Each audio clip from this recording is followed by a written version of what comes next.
LeBron and AD want Rob and the Lakers to make a trade. I've got 3 trades the Lakers could make that would give LeBron and AD some help. Also, D'Lo throws a little shade at his former Lakers organization. We're also talking about the new head coaching hires. Who got the better coach, the Jets or the Bears?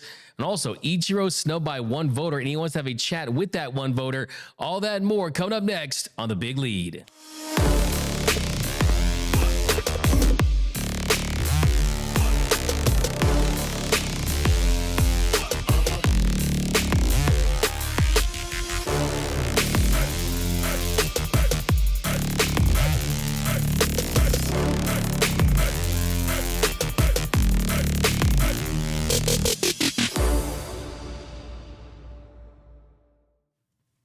What is up? My name is Doug McKain, and you probably know me from Dodgers Nation, the host of the Locked On Rams. Also do NFL radio for Westwood One. I've covered sports for over a decade, Bleacher Report, 24/7 sports.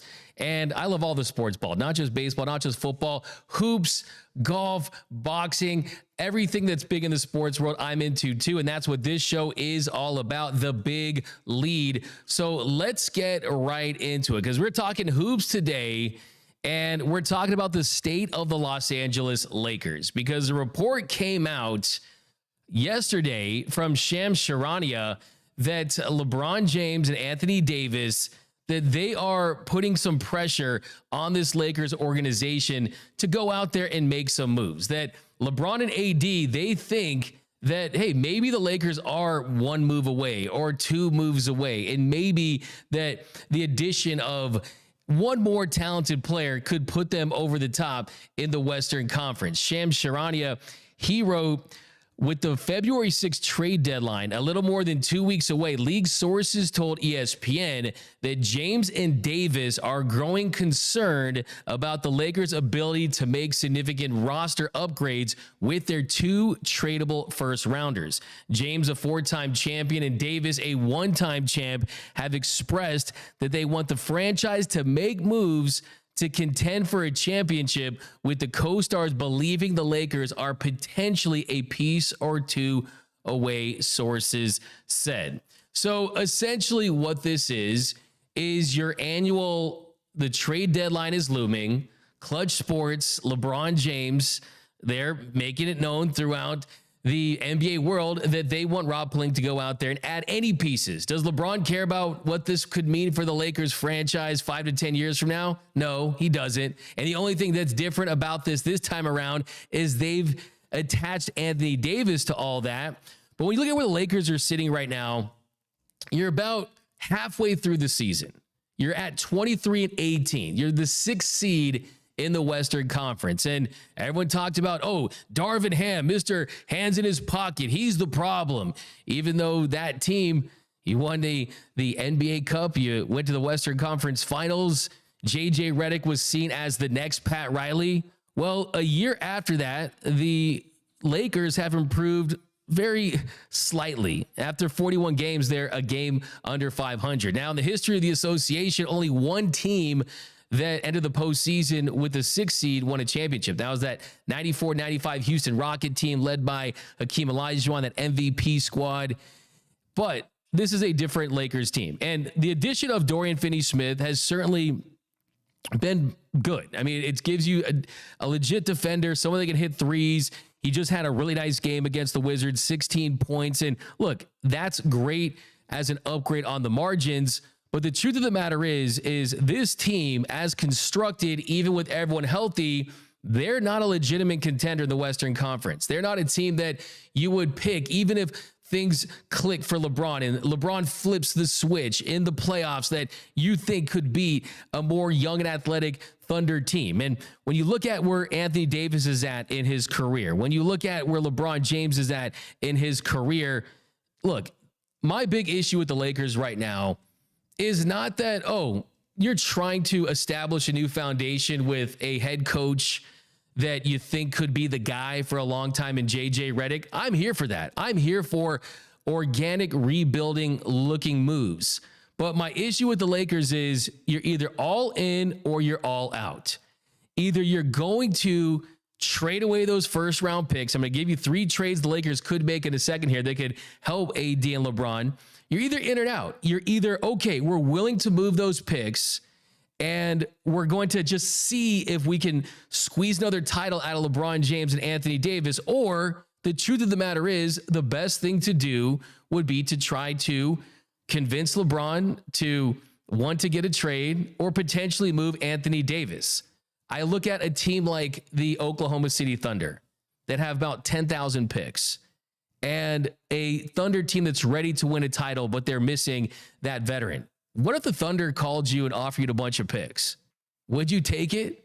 If you're the Lakers, if you're really serious about a rebuild, that's the thing. That's the thing we don't know about this Lakers organization, because LeBron James, he has a player option for next year. He's already made it very clear he wants to retire as a Laker. His son is on the Lakers. He, of course, Bronny James, in his talk to the Lakers, jersey number 9 has already generated $50 million for this league. So clearly it's a cash cow. But the question is LeBron going to want to make another deep run, make it very clear about it, or does he view everything that he does for the remainder of his career as extra credit? Because for the Lakers, it should always be about hanging banners. It should always be about how do we get to banner 18? And if we don't think this roster can hang banner 18, then what's the point? What are we doing here? You look at the history of this organization, we know that, look at the fans out there. Rob Pelinka sucks. Fire Rob Pelinka. Rob Lowe Pelinka is the worst GM in basketball, and he went a couple years without making a trade. Last time I checked, if you looked at this organization, it was LeBron James and Anthony Davis that were behind the worst move that this organization has made in the last 5 years, and that was to trade for Russell Westbrook. And now LeBron and AD want to put it on the organization and the GM to try to mortgage their future just to try to make them contenders now, when the truth is there's not a lot of pieces out there that can really make this team a legitimate contender, that can really put this team over the top. There's some fun pieces out there that can make this team more interesting. And if you get prime LeBron for a couple games this series and AD is the best player on the court, you could win a couple rounds in the playoffs, but it's not the old NBA. And trust me, I miss the old NBA. When Pau Gasol would get traded to the Lakers, when you would see 3-team deals random months of the season, I miss that version of the NBA. It's not a surprise that Woj retired when he did, because didn't have many big trades to break like he used to, right? I miss the old NBA. I miss the NBA jerseys with the graphics. I miss the old Pistons jerseys, the Hawks jerseys. Now all the minimalist stuff, the court's all minimalist. I mean, the Lakers jersey used to be gold. Now it's banana yellow. I miss that version of the NBA without the first apron, the second apron, and the new CBA that makes it more difficult to acquire talent. But right now, I think it's either one or two things. If you are the Lakers, you either are willing to make some trades that you're not going to be comfortable with, right? I mean, every trade's a risk. Every trade's a risk. And there's no perfect trade out there for the Lakers. Either you make those trades and say, let's see if we can just crack open this championship window and make one more run, or you have an honest conversation. You say, you know what? It's not about the LeBron farewell tour that we're going to cash in on. It's not the Bronny James. It's not all these other ulterior motives that make this organization money. If it's not about championships, it should not be front of mind for this organization. So I think this organization has to have a long, hard conversation with itself and determine if they truly want to go all in with their current group or be all out and try to make some moves. Because I got 3 trades. I'm going to run them by my guides here. I got Noel Sanchez, and you know J-Rob from episode 1. We got Noel Sanchez. He's my guy on my other show, but this guy is a big-time NBA fan. I mean, look, if you look at his logo, it has a basketball in it, yep. Right? So you know the vibes, man. You know the vibes. Now, I was talking to someone within the league today, and I come off as a Laker fan trying to convince them, hey, should the Lakers make a trade? And what I was told was this: no, this team has no chance, keep the picks. I was like, Bron and AD are not happy, though. You got to appease them. Right? Response: they should both be traded, but this team has no foresight whatsoever. Okay, that was from someone in the league that responded to me with that. But we did cook up some possible trades, and I kind of ran it by them. And here's one that I think in a perfect world fits with what the Lakers are trying to do. And that is, if you do trade the picks, you get guys that can help LeBron and AD now, but can also help AD and give you some continuity with JJ Redick, and you're still not seeing them as rental pieces. So will the Utah Jazz actually trade Walker Kessler? There's been reports that he's not going to be traded, but I think in a perfect world, Lakers get Colin Sexton, who's a lot closer to Anthony. No, I'm just playing. Colin Sexton and Walker Kessler. And the Jazz get Rui Hachimura, Jalen Hood-Schifino, Cam Reddish, the 2029 first-round pick, the 2031 first-round picks. You're giving up 2 picks. And by the way, let me say this. A lot easier to acquire assets than it is to find AD and LeBron. So you give up the 2 picks. You're giving up a JHS who was a bust, Cam Reddish, reclamation project, whatever, Rui Hachimura under contract. But I think with Sexton, you get another guy who can create his own shot. That's something the Lakers have been missing. We're a guy that can give you that shot creation, someone that has improved from beyond the arc in the last couple of seasons, averaging 41.6% on 4.6 attempts per game. That is nothing to sneeze at. And then Kessler really is the lesser name, but what makes this a more intriguing trade package in my estimation, because Kessler, he gives you that double big look that Anthony Davis has wanted for so many years, where you can play that power forward, where you have a true center, and he could also back up AD if you want to use him in that role. And then big thing too, the age. Sexton's somehow only 26. I feel like he was 25 for 4 years. He's been 26 for 2 years. He's been in this league forever. He's still young. Kessler's just 23. So you could get guys, put him with AD, put him with Dalton Connect, who has been slumping of late but has shown promise. Put him with Austin Reeves, who's on that short list of really great contracts that you're getting value out of at that position. And then with Utah, you get the valuable first-round picks, right? Those are the assets, and you just took one from Phoenix. So if you're going to go in that rebuild direction, it makes sense. But I'm going to ask you, Noel, grade that trade if you're the Lakers.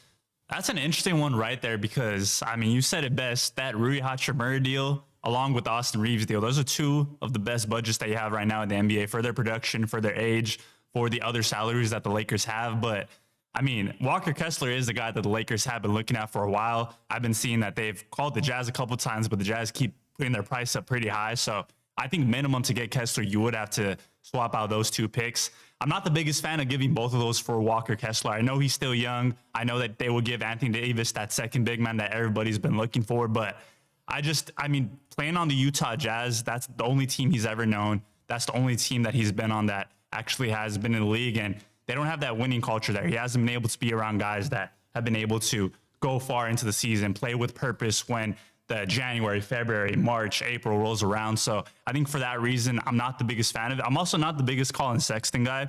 I know, coming out of college, he had the motor, he was highly touted in high school, but I mean, when he was on the Cleveland Cavaliers, he was putting up numbers, didn't really translate to winning. Same thing with the Utah Jazz. Obviously, that team is a young team going through a rebuild. So I'm not too sure if those are 2 pieces that are going to take the Lakers over the top, put them with the likes of the OKC Thunder, take over the Denver Nuggets if they play them again. But I do see that it would make them marginally better, but I'm not the biggest fan of that trade package right there. Fair enough. Now, J-Rob, I'm going to go to you.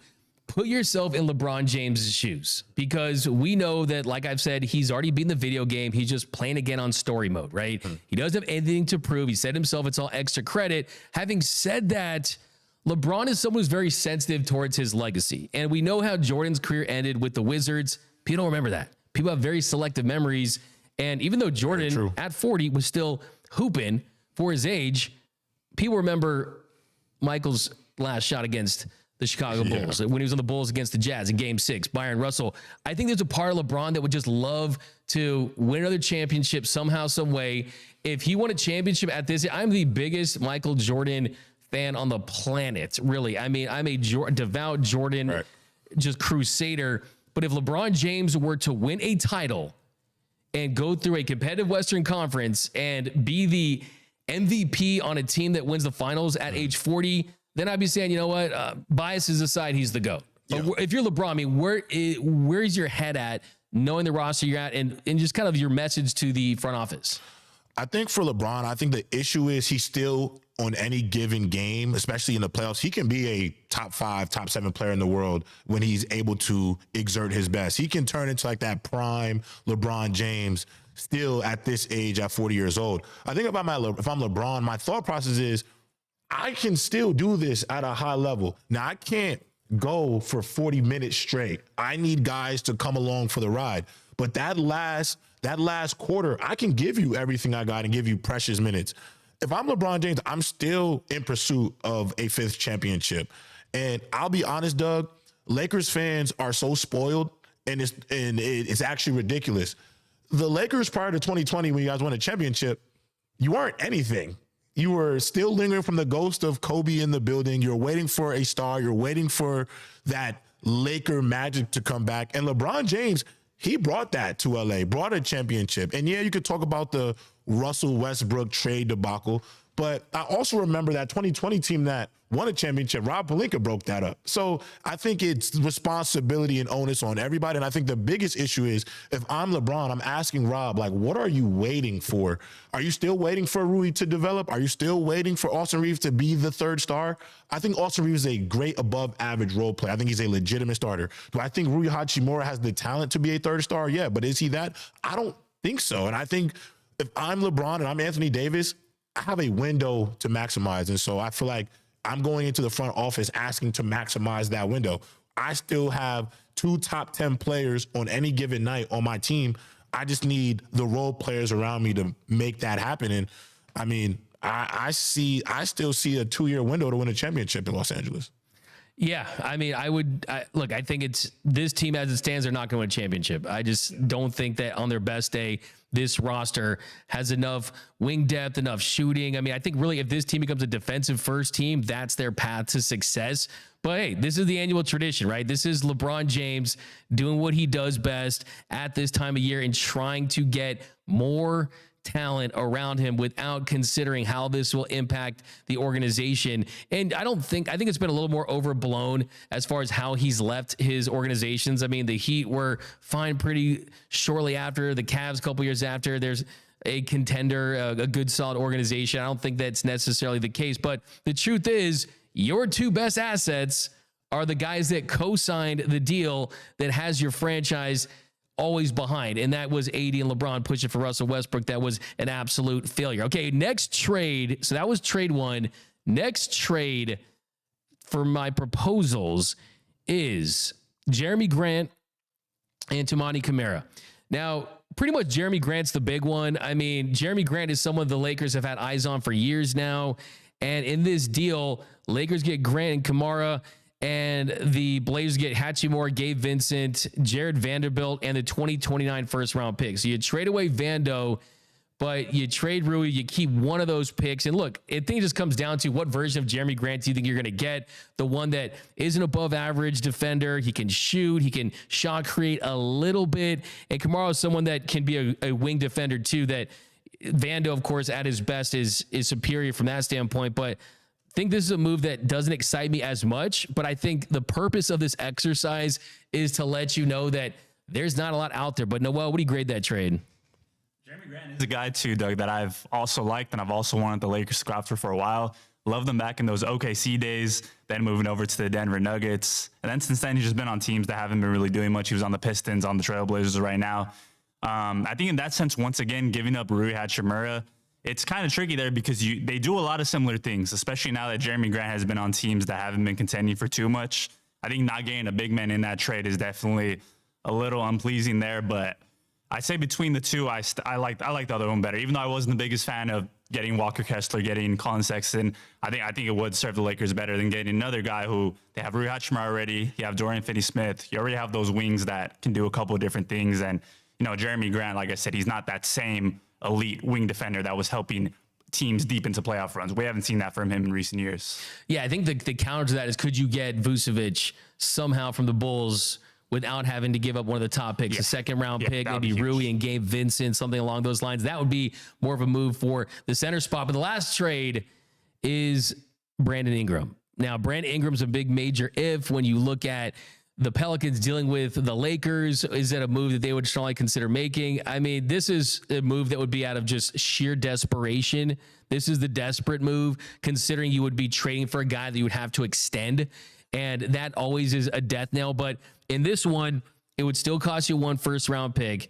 The Lakers sent Rui Hachimura. It was kind of rude to get Rui Hachimura in these trade packages that I was cooking. I was basically at Rui Oliver. Rui Hachimura gave Vincent, Jared Vanderbilt, and the 2029 first-round pick. Now, there's just not been the level of buzz that you would expect from Brandon Ingram around the league. And if you're if you're the Pelicans, it's just like, look, the Zion thing, does this guy even like basketball? I mean, this guy has just been an absolute train wreck bust of a player that we thought was going to be the face of the league. And at this point, you're trying to get picks from that. And look, it's about getting shot creation and someone that you have some familiarity with that's had success within this organization. I'm not huge on the idea of getting BI. I like the idea of adding depth that helps AD get better down in the paint. But still, I mean, I know you're big on nostalgia. And I'm pretty sure you have your Brandon Ingram was the Lakers' purple side panel era. No, he was our golden boy for a little bit. After we got him from Duke, he was just skinny wing scorer coming out. Yeah. We all remember seeing him come up. And unfortunately, that rookie season, we saw the growing pains there. He started coming up a little bit, but I think the thing that scares me the most was that fit with LeBron James that first year they played together. Yeah. There was a big reason why they traded him to the Pelicans instead of Kyle Kuzma. Yeah. And I know he's transcending his game a little bit more. He's had a lot more free reign in New Orleans. I'm the biggest nostalgia guy, Doug, but I'm going to have to go with a big thumbs down on this trade package again. I don't want him back. I would say out of those former Lakers that have been linked, I would take Lonzo back, of course, a healthy Lonzo that is playing more than 23 games in like 3 years. Yeah. Or even a Kyle Kuzma. I know that he hasn't been the most motivated player out there in Washington. The numbers have dipped, but I mean, when you look at the skill set he still holds, I think I would take a Kuzma for the price too. Yeah, 100%. I mean, those are definitely names that you feel better about. But like I said, does that, I mean, are you just rearranging the furniture on the Titanic, right? At that point. I think for me, it comes down to, like I said at the top, you're all in or you're all out. And for me, this is my final thought on this take. And the situation is, if you're not going to upgrade the roster, you have a conversation with LeBron James and you consider trying to see if you could talk him into accepting a trade of the Warriors for Kuminga, and then you start the rebuild, and then you trade 80 later and you start the rebuild. Because the question is this team closer to a championship now with this current group and this current core? If the answer is no, then you got to start the rebuild. I mean, that's just the truth, because every single Lakers season that they don't win a championship is considered an abject failure. That is the standard, and this organization needs to get back to that standard. But I want to switch gears to a former Laker, D'Angelo Russell, who had some very interesting comments after his recent game. Here's D'Angelo Russell. Definitely felt like a little bit of a little sneak diss shot at the Lakers. So have you noticed yourself feeling more comfortable as of late? Dude, I'll never take being able to play free basketball like this for granted again.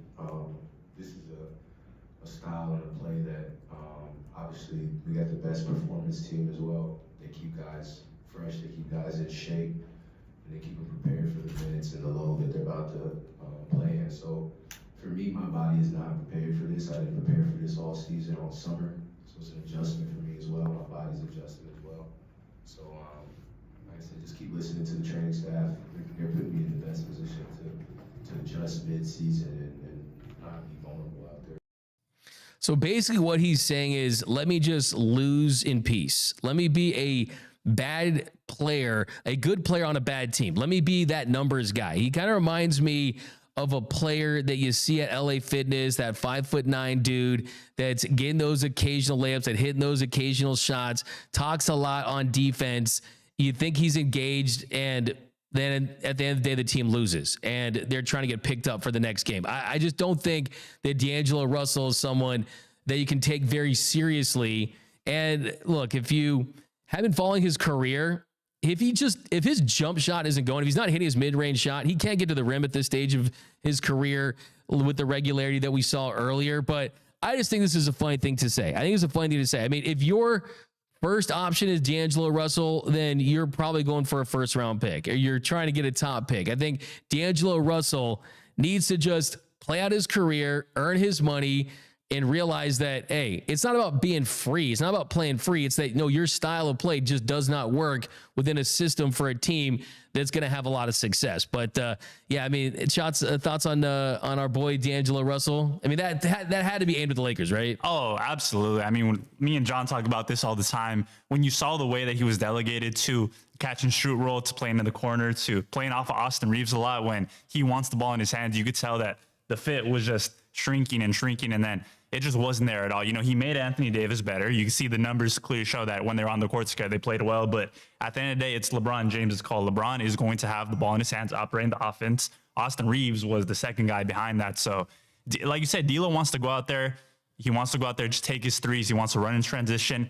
That last play of the Nets versus Lakers game, everybody knew D'Lo was going to go ISO and try to take them out. That's been the style of his play the whole career. So I definitely think it was aimed at the Lakers. I had no question about that. 100%. I just think it was a bit hypocritical. Yeah. You know, check your ego at the door, man. Like, you told the entire Lakers media that this season you're taking your ego out of it and it's at the door. But the moment you get to Brooklyn, the first thing you're saying is, I'll never take free basketball for granted. It's sad to see from my perspective, because I'm big D'Lo defender. You know, he broke Van Exel's 3-point record. But the biggest issue with D'Lo, in my opinion, is, man, you have to play in a role. Like, you're playing with Anthony Davis and LeBron. You have to play within a role, and your inability to play in a role, that 18 points on however 38% three-point shooting that you're hoping to have in Brooklyn. I mean, Doug hit on the nose. You'll be playing for a top 5 pick. It's not like it's going to result in any wins. It reminds me when Eric Pascal used to talk about how he asked Steve Kerr to sit on the bench because he couldn't play with Steph because he didn't like being in the corner. Well, Eric Pascal, if you're the third best scorer on this team, we're not going anywhere fast. So it's about, if you're going to say you're going to check your ego at the door, then be willing to play in a role. And so watching D'Lo say this is actually kind of disappointing, because it kind of went against everything he tried to hype up the Lakers fan base about going into this season. And you go to Brooklyn and now you're able to play free. And it's just because you want to take a step back three that's fully contested without JJ Redick getting mad about it. No doubt about it. Yeah, I mean, like, I'm just done with D'Lo. Like, I mean, we've seen him twice. He's not someone that I think is a winning player. He's kind of fun to watch. He definitely has a little social media presence. There's something cool about the guy. But yeah, he's just not a 1, 2, 3, or 4 on a championship winning team. I mean, he's the turnstile defense. I mean, when you saw the Photoshop of a orange cone with his face on it when the Lakers were in the Nuggets against the playoffs, that's pretty much all you needed to know. Now, next, I want to talk about real quick a report that came out that was basically saying that Rob Pelinka wanted to work out Jason Tatum. And they're going to pretty much have a new segment on the show, sometimes called Bad Takes Exposed, really.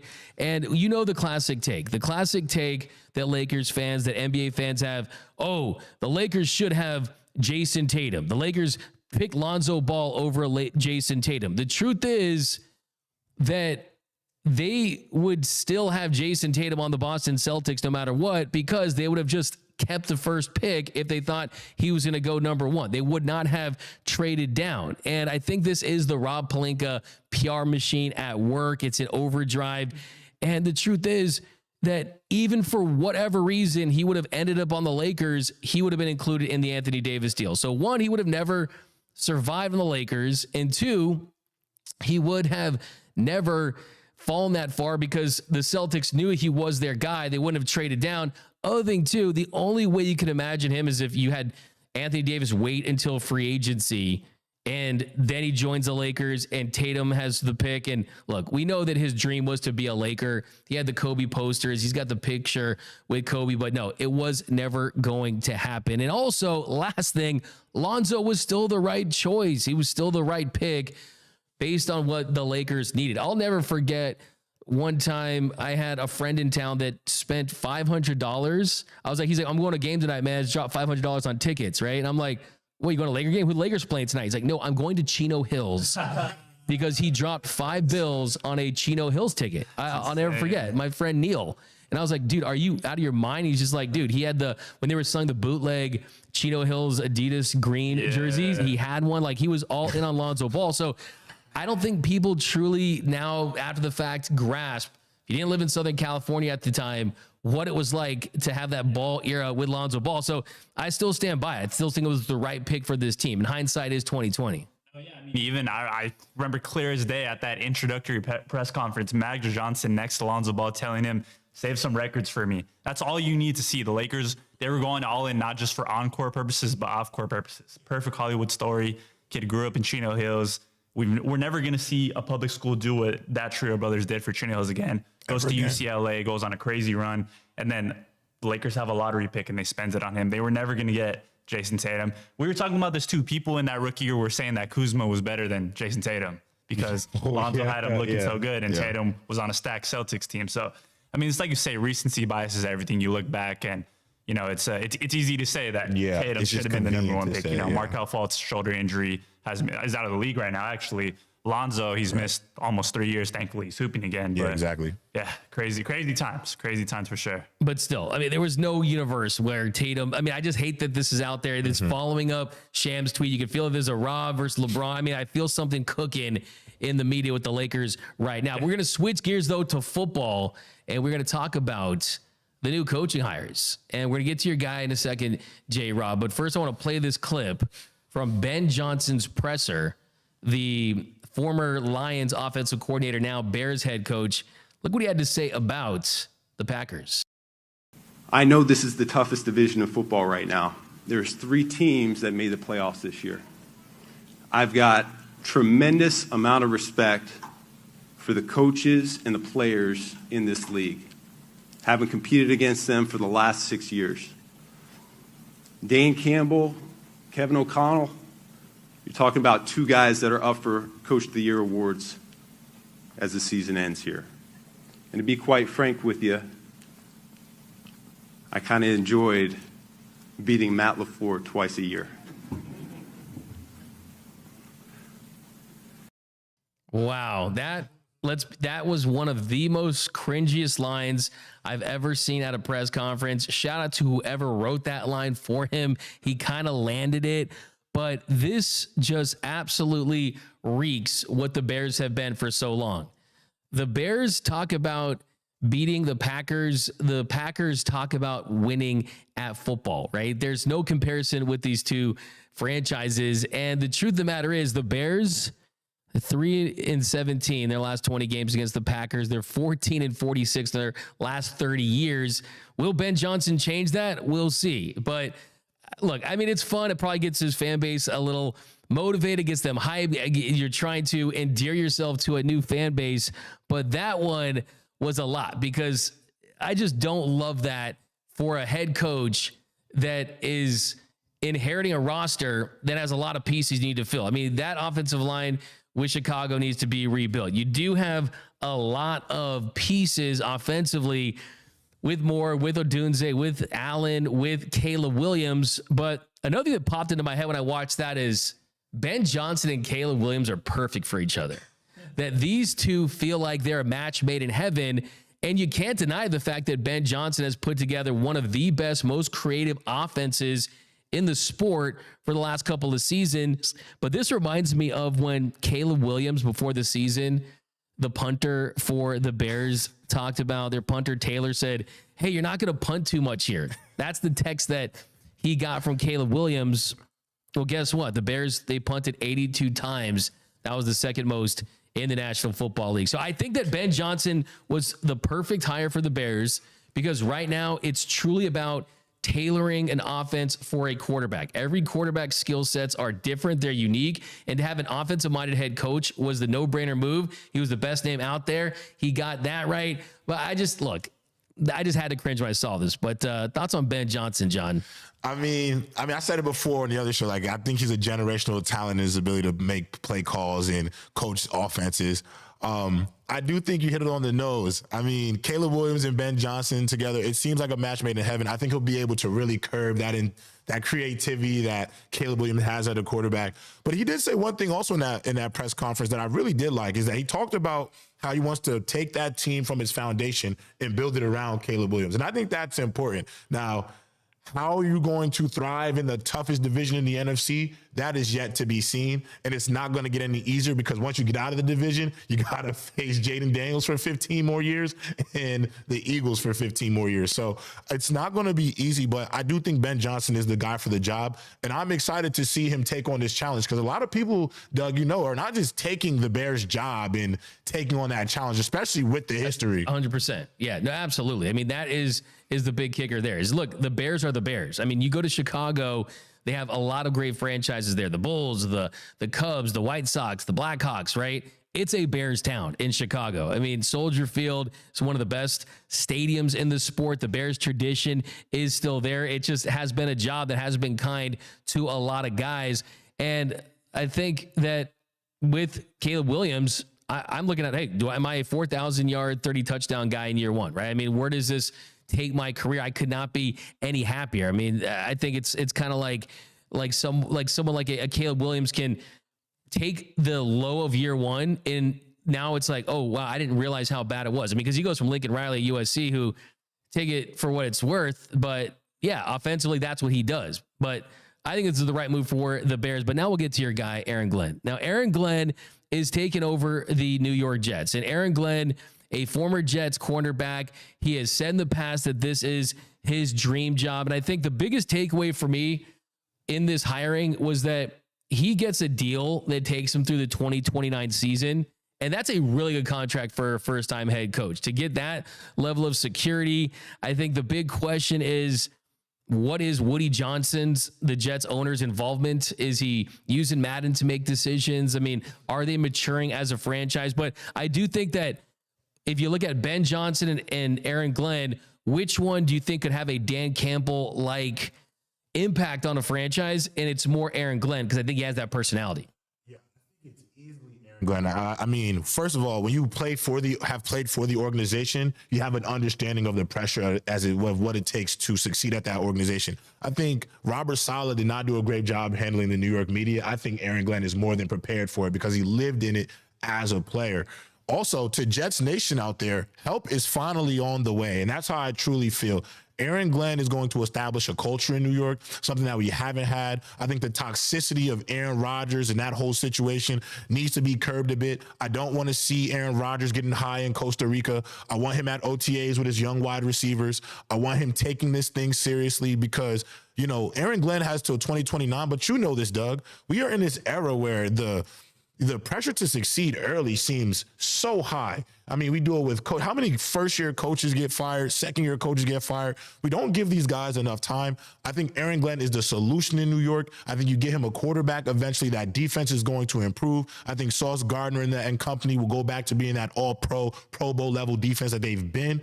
And I'm excited for my New York Jets. I'm smiling ear to ear. I thought Aaron Glenn was the right pick. My biggest curiosity is, Woody, who are you hiring to be the GM? Who's going to be making these draft day decisions?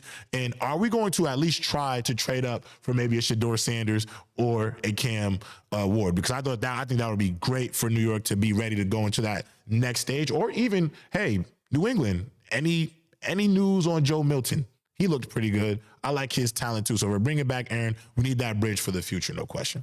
Yeah, I think you brought up a fantastic point, is that to succeed as a head coach, it really has a lot to do with the parts that are around you, right? Do you have the ingredients for the perfect meal? And that perfect meal for the Jets has not been good, right? I mean, you're talking about a franchise that really hasn't been relevant a long time. And for me, it's, wait a second, hiring a defensive coordinator, what could go wrong, right? Where have we seen that before? Well, look at Saleh. I mean, Saleh was someone that was a great start, felt like he was the guy, and things kind of petered out. And I think that was because of the surrounding parts and Woody Johnson, his involvement. But I will say, Aaron Glenn, there's something about the guy.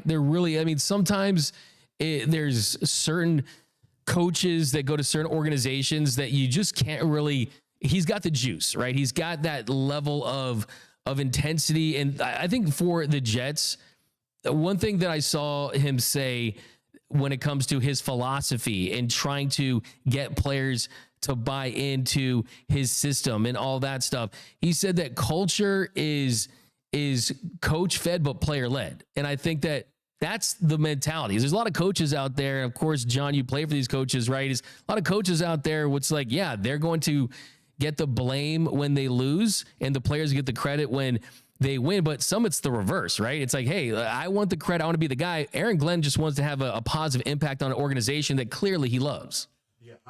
I think the reality of it is when it comes to a lot of these franchises, the ones that are great are the ones that have players that hold the teams accountable. If you even look at the Ravens, and I'm only bringing them up because a lot of their clips are going viral. Yeah, they may have shot themselves in the foot in their playoff game recently, but if you see how Lamar Jackson in his interviews and press conferences, and even when they did the hard knock AFC North and you watch the Ravens lose, you can tell that there is a culture in that Ravens building led by not only John Harbaugh, but Roquan Smith, Lamar Jackson, the leaders of that football team.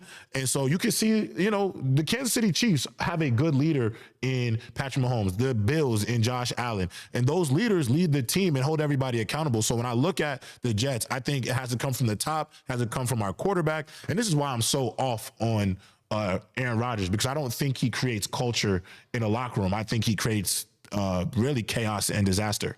See, that's the thing. It's kind of one of those things where you look at the coach and then you think, well, but let's not forget who this organization is. You could have prime Vince Lombardi and put him with this Jets organization. You're like, wait a second. The Jets hired a head coach before they hired a GM. Yeah. I mean, that doesn't make a ton of sense. I think there's a lot of ways where I like the guy, but then I think to myself, is this a Robert Saleh 2.0? Right. Is that just the same thing, just with less ties to the organization? You look at the Jets coaches. I mean, you got Parcells.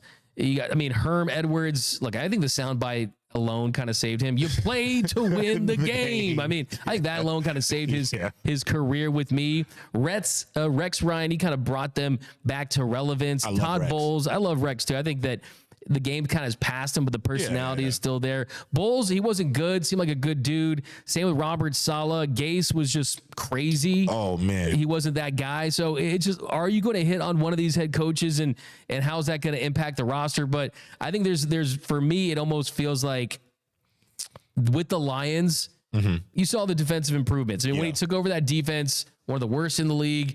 When he leaves, one of the better defenses, and he overcame a lot of key injuries for that team. So, look, if you told me in 2 years that they were under 500 and they were firing him and it was rinse and repeat, I would not be surprised. And kind of the reason why I think that Ben Johnson was the better hire is because this is an offensive league. This is a league where your fingerprints have to be on the offensive side of the football, and you have to have a quarterback in place, and the Jets just do not have that. So, look, he could be Aaron Glenn, could be like David Goggins, right? And make you want to just run through a brick wall and get you hyped. Shout out to David Goggins. Yeah, shout out to David Goggins, man. But, he could be that, and it might not matter just because of that Jets organization. By the way, full disclosure, J-Rob is a Jets fan. He diehard Jets fan. My whole Send your life. condolences. Give him a hug if you see him in public. I will say this: if you're right, and the future's true, we do have 5 wins in 2 years. I will be at the bottom of some bottle. I don't know what type of bottle, but I'll be at the bottom of it for sure.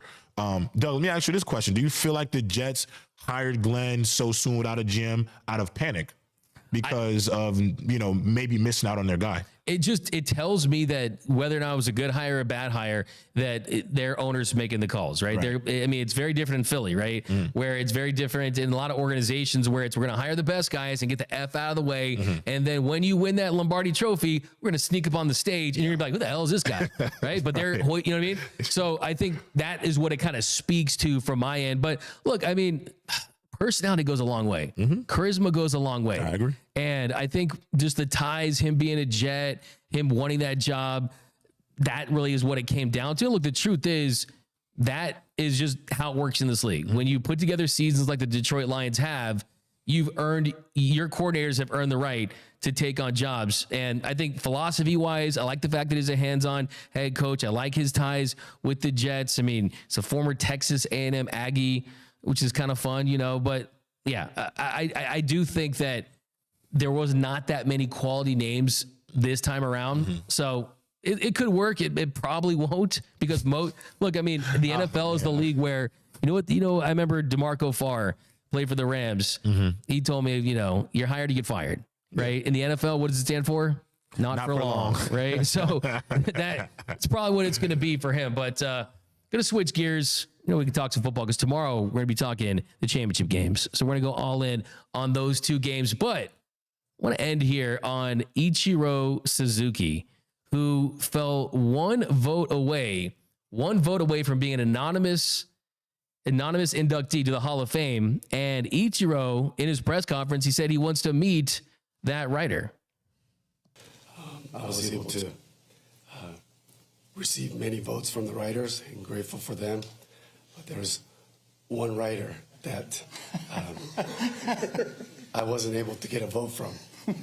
I would like to invite him over to my house, and we'll have a drink together, and we'll have a good chat. Very, very grateful to be here, and thank you. So I find this very interesting because Ichiro had 4,367 hits, and that's if you combine his hits that he had in Major League Baseball, which was 3,089. Also, the 1,278 hits he had in the NPB. He's someone that would have passed Pete Rose and been the all-time hits leader if he played his whole career in Major League Baseball. But why are people freaking out about this? Why are people freaking out about the fact that Ichiro didn't get a unanimous induction? He got 393 of the 394 ballots. Do people realize that there's 276 players that have made it to Cooperstown? Think about this. There's been over 20,000 players that have played in Major League Baseball, and of that group, just 276 have been enshrined in the Hall of Fame. And of those 276, only 62 were voted in their first year of eligibility. You don't see them complaining about not being unanimous. Derek Jeter wasn't unanimous. Ted Williams wasn't unanimous. I mean, you could just go on and on. There's one guy that was unanimous, and it was Mariano Rivera. And the reason why he got that unanimous vote was because he did something that no one had ever done at his level in the postseason and in the regular season. So I don't understand why people are upset about this. My personal take on the Hall of Fame is it's one of the most flawed voting processes of any single Hall of Fame group. Why should the media, of which I'm a credentialed member of, by the way, why should the media determine 100% who gets in the Hall of Fame? The players should have some say in that. I think you should have some owners that should have some say in that. It should be a very broad-based voting process. I mean, a lot of these voters don't vote on players because of their relationship with the media. Like Ted Williams didn't get in unanimously because of his relationship with the media. Some people don't like certain players' political views, like Curt Schilling. Some people have frozen out Barry Bonds and Alex Rodriguez and Mark McGwire, who probably was a fringe Hall of Famer to begin with. Some of these guys that you can't tell the full story of baseball without Barry Bonds, without Manny Ramirez, without Pete Rose. So the truth of the matter is I'm a big Hall guy. I think that it's insane to think that, look, trust me, I know every stat. I know all the stories. I know all that stuff. I didn't step behind the lines, bro. Like, I didn't run those bases, right? I didn't hit those home runs over the wall, right? And all that really meant when Barry Bonds took steroids, and steroids were bad for baseball, there's no doubt about it. It just meant that the home run went 550 feet instead of 500 feet, right? Those balls are going over the yard. Ask any former player who was the best player you've ever seen. Ken Griffey Jr. had a chance to interview last year in Korea. It was one of the biggest moments in my career just because he was my favorite player growing up. I asked him after the interview, who's the best guy I've ever seen? I couldn't even finish my sentence. He said Barry Bonds. Okay. And that's coming from the kid.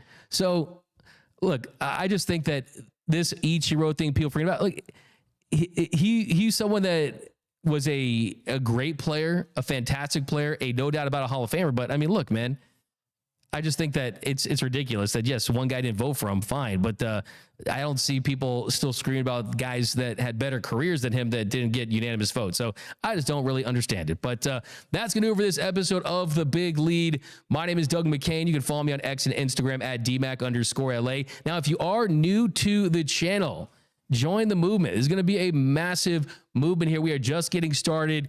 Interviews, analysis. We're in the entire world of sports. So, guys, I mean, you want to follow sports. I mean, life is good. Sports is better. But that's going to do it for this episode. For J-Rob, John Robinson, Noel Sanchez, my name is Doug McKain. You can follow me. And until next time, see you later.